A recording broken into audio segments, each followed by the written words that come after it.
Chapter 30. The Legend of Nahusha. Om Shri Ganeshaya Namaha. Mudgalacharya said to Daksha Prajapati, Puru Rava's son Ayu was married to Swarabhanu's, that is Rahu's daughter, Prabha.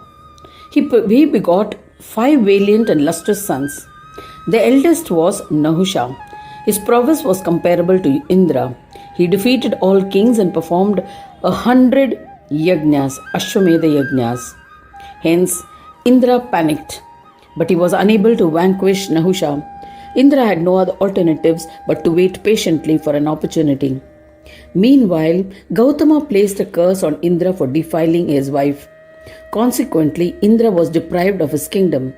As a result, all devas were terrified. They realized that they were incapable of averting the fierce attack of Daityas. So they approached Brihaspati. They asked him to advise them. O Prajapati, Brihaspati advised them to appoint Nahusha, who was a brave sovereign, as a king of Svarga. Nahusha ascended the throne of Indra, ruled Svarga and protected all devas. Devas and Munis bestowed a boon. If you look at anyone with anger, he will be destroyed permanently. As a result, King Nahusha became extremely powerful. O Daksha, Devas, Munis and others took care to behave in accordance to his wishes and served him. As a consequence, the king became conceited. He became licentious. The wicked and unrepentant king summoned Sachi through Devas, also known as Indrani, Queen of Indra, Aindrila, Mahendri, Pulomaja and Pulalomi. Sachi was enraged and said to the Devas, I will not obey his order and go to him. I am the wife of Indra. I shall not serve him as he is not my husband. Saying thus, a sagacious Sachi went to the house of Brihaspati. She offered pranams to him and requested, please protect your daughter-in-law. Heeding to her pleas, Devaguru offered her asylum at his home. He immediately left to resolve the issue. He approached Rishi Gautama and pleaded to the Mahamuni, please free Indra of his curse at my behest. Mahayogi Gautama replied, O Guru, how can I fulfill your request? He is a sinner. Please suggest a solution. Brihaspati then offered an acceptable solution to Gautama. He said, O Gautama, initiate Indra into the mantra of Vinayaka. By chanting the mantra, he will be free of his curse. Gautama initiated Indra into the Swa mantra of Lord Ganapati. Indra chanted the mantra of Ganesha and was cured of his affliction. Indra commenced starting the king of mantras of Ganesha. He meditated on the Lord of Devas and commenced austere penance. He survived only on air in an uninhabited forest in the Vidarbha region. Indra worshipped Vignapa by focusing his vision on the tip of his nose. After 1,000 years, Ganaraja, the one who loves his devotees, pleased with his rigorous penance, manifested to grant Indra boons. Gajanana was mounted on a lion. The mighty and four-armed was accompanied by Siddhi and Buddhi. Seshnag was tied around his navel. Ganesha awakened Indra, who was in a state of deep penance.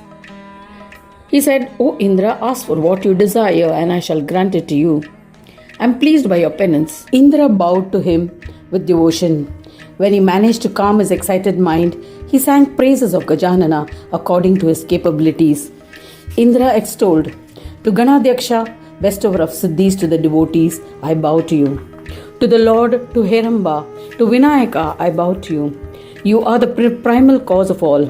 To the one without a beginning, Anadi, I bow to you. To the one who is always invoked first, to the one worshipped by all, to Vignesha, I bow to you. To the one who is devoid of beginning, middle and end, to the one who is the beginning, middle and end, to the form of the end, to the Lord of Devas, to the destroyer of obstacles, Vignaharta, I bow to you. To the one who carries the noose and the goad, to the one whose vehicle is a lion, to the one referred to by many names, I bow to you.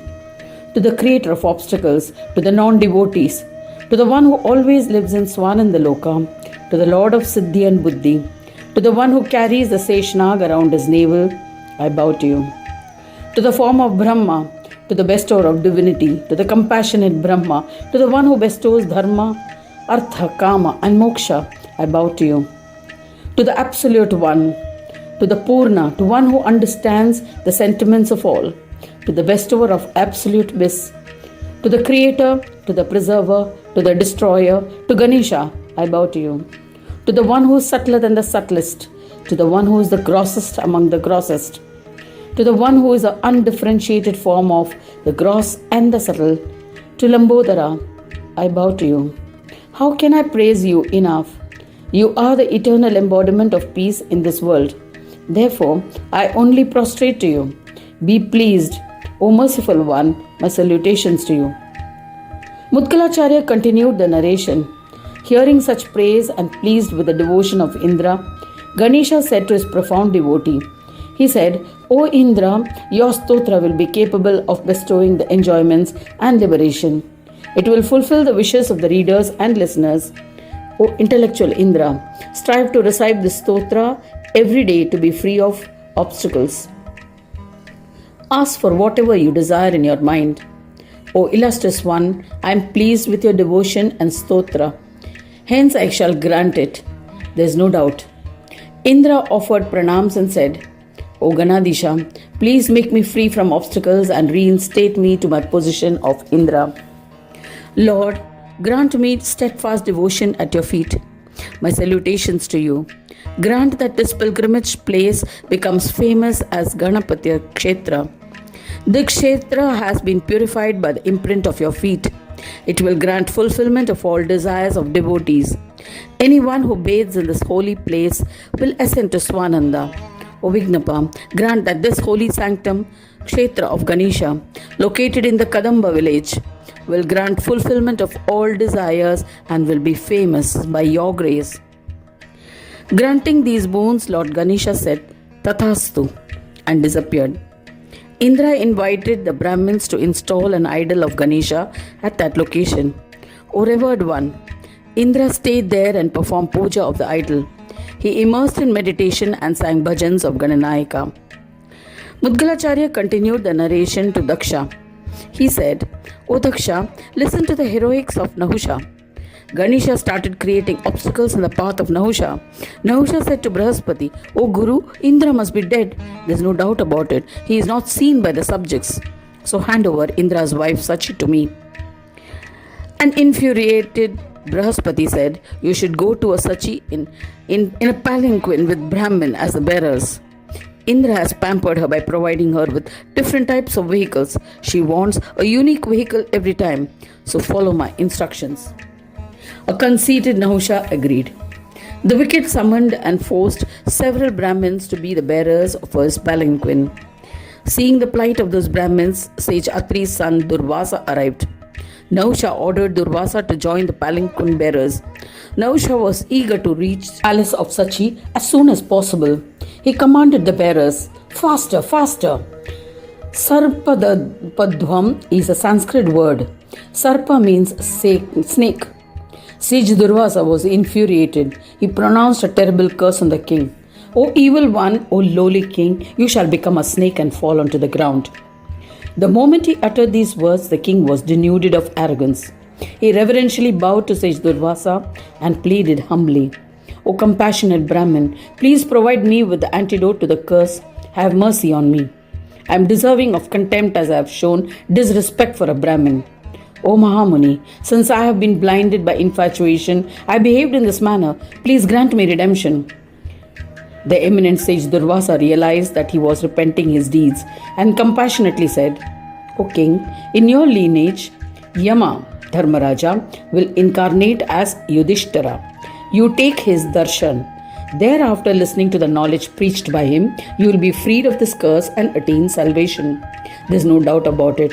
Now descend from your palanquin.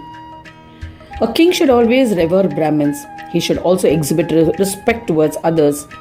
You have insulted Brahmins by making them bearers of your palanquin. You have committed a sin of the highest order and ignored the precepts of Dharma. There is no doubt. It's only when you will be blessed with the darshan of Yama Dharmaraja that you will be endowed with the knowledge of Dharma. After saying this, the free-willed sage Durvasa departed. Nahusha became a snake and fell down to the ground. Brihaspati, along with the Devas, respectfully reinstated Indra to his throne. Indra was overjoyed. Nahusha, in his form as a snake, began to wander in the forests. He would contemplate on Ganesha. He thought, this animate and inanimate world is laden with obstacles. Vignesha has encumbered me with these difficulties. So I shall surrender to him. It's the only path for upliftment. Nahusha conquered the tendencies of the Chitta, even though he was in the embodiment of a snake. He became a Ganapati by nature. After a considerable time, Yudhishthira lost in gambling. Along with Draupadi and his brothers, they were exiled to the forest. Bhima was wandering in that forest to gather fruits. Nahusha recognized him as a Pandava prince and caught Bhima. The enormous and powerful King Nahusha, in the form of a serpent, wrapped himself around Bhima and overpowered him. Bhima screamed loudly. It sounded like a roar of thunder. Hearing the cry for help, Dharmaraja ran towards Bhima. He found him on the ground wrapped up in the coils of a snake. Nahusha, in the form of the mighty snake, said to Yudhishthira, O son, I am your ancestor Nahusha. Do not harbor any doubts. I have trapped Bhima so that you would come here as I am eager for your darshan. O king, I shall ask you some questions. Answer them appropriately. You are omniscient. The moment you answer my questions, I shall release Bhima. Hearing the words of Nahusha, Yudhishthira was pleased and said to his illustrated ancestor, O eminent one, O intellectual one, you are reverential to me. O venerated one, with your grace I shall clarify your doubts. Nahusha asked, O king, what is truth and what is untruth? Which is the most superior dharma? Enlighten me about sins, bondages, liberation, yoga and meditation. What is considered as karma and what is akarma? What is considered as vikarma? What is knowledge? What is the basis of penance? Who is a deity? Please explain. What is a worthy essence? What is worthless? What is worthy of respect? What should be treated with contempt? Who is Sarvesha, the Lord of all? O Yudhishthira, answer these questions. O intellectual son, only when you answer these questions I shall release Bhima and depart. Yudhishthira then replied, the knowledge of Brahma is Satya, truth. This universe Jagat is unreal, Asatya. O eminent king, understand that carrying out assigned duties is Dharma. Eminent king, it is acknowledged by all that whatever deeds are not within the precepts of Dharma are Adharma and considered sinful. The notions of me and mine symbolize bondage. When one does not harbor these notions, he is liberated. Restraining of the mind is referred to as yoga. A mind bereft of desires is meditation, dhyana. The learned must remember that good deeds, sat karma, are said to be karmas. All deeds done with the sentiment of offering to Brahma is akarma. All shastras, sacred scriptures, have mentioned that vikarma is performing sinful deeds. Knowledge is a realization that I am Brahma. Being equanimous in the presence of duality is penance. O revered one, the deity worshipped by all is Ganesha. O king, the 9 forms of Bhakti is the essence. Sara. Fondness of gratification is asara. What has been said by Vedas, Puranas and Smritis are acceptable, and that which has no support from Vedas can be disregarded. This has been said by the learned. Know that the Lord of Devas resides in the heart and inspires the buddhi of all. O Swami, since I have answered all your questions, release Bhima. Suddenly an airplane arrived. It was divine and equipped with all comforts. Nahusha released Bhima, relinquished the body of the snake, boarded the airplane and ascended to Svarga. In Svarga, he occupied half the throne of Indra and ruled half his kingdom. Thereafter the king worshipped Ganesha with single-pointed devotion, with no other deity in his mind. After he completed his stay in Svarga, Nahusha ascended through Shuklagati and attained final emancipation and was absorbed into Gajanana. He became free of obstacles and it became auspicious to repeat or utter his name. I have narrated the sin-destroying legend of Nahusha. Anyone who reads or listens to it will be blessed with fulfillment of all his desires. Thus ends the 30th chapter titled The Legend of Nahusha in the third Khanda of the Purana Upanishad, Srimad Mudgal Puran, describing the legends of Mahodara. Dedicated to Sri Gajanana. End of chapter 30.